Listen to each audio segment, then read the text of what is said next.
Hello and welcome to this web edition of Cuse Countdown, previewing Syracuse's matchup with Wake Forest alongside Nicole Weaving and Jake Marsh. I'm Jackson Ajello. Now guys, the Orange outgained FSU this past weekend in the loss by over 100 yards and had 8 more first downs. That begs the question, Nicole, why couldn't the Orange pull this game out? It came down to the front seven being unable to stop Cam Akers. He had those 2 long runs in the first half, and that really proved to be lethal for this Syracuse team against FSU. Yeah, for me, it's also those big plays. Cam Akers, Ermont Lane, another Miami guy, they bursted out each for 40-yard runs for a touchdown. So in order for Syracuse to make those stops against Wake Forest, they'll have to stop the big plays. The Orange unable to win that game in the end, losing on that last-second field goal missed by Cole Murphy. But Coach Babers knows this game clearly didn't come down to just one play. Well, the post-game speech was Cole was in it.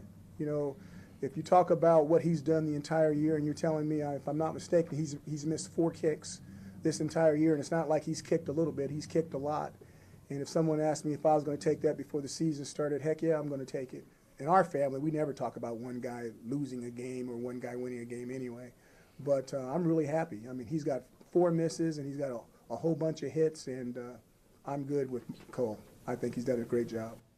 When you look at how the Demon Deacons and the Orange stack up this weekend, the offensive stats are pretty similar, but the turnover margin, that's something to watch out for Syracuse. Wake Forest is a positive on the season in this category, unlike Syracuse.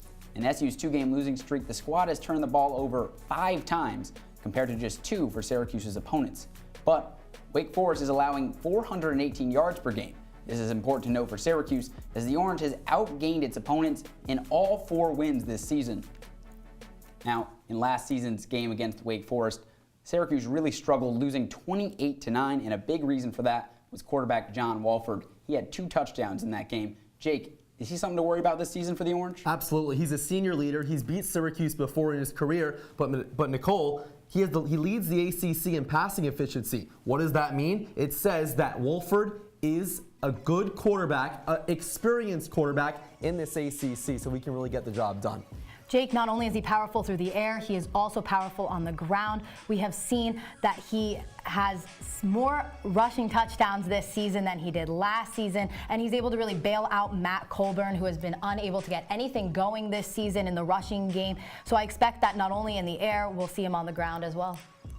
Walford's certainly expected to play a key role in this game. Now, Nicole, what's your key to the game?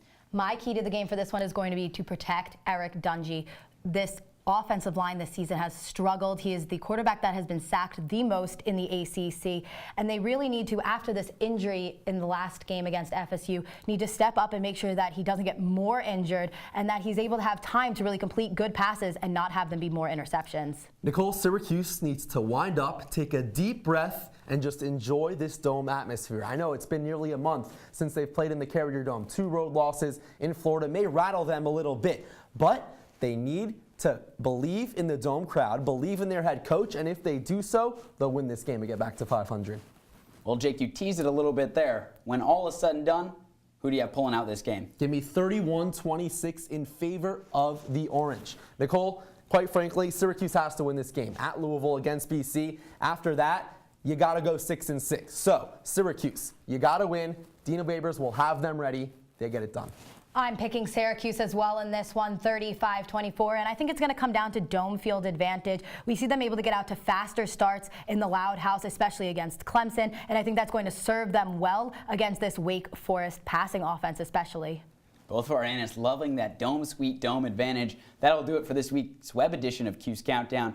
For all your game and post-game coverage, be sure to check us out at CitrusTV Sports and at CitrusTV.com. With Nicole Weaving and Jake Marsh, I'm Jackson Ajello. Now all that's left to do is kick off. Enjoy the game, Syracuse.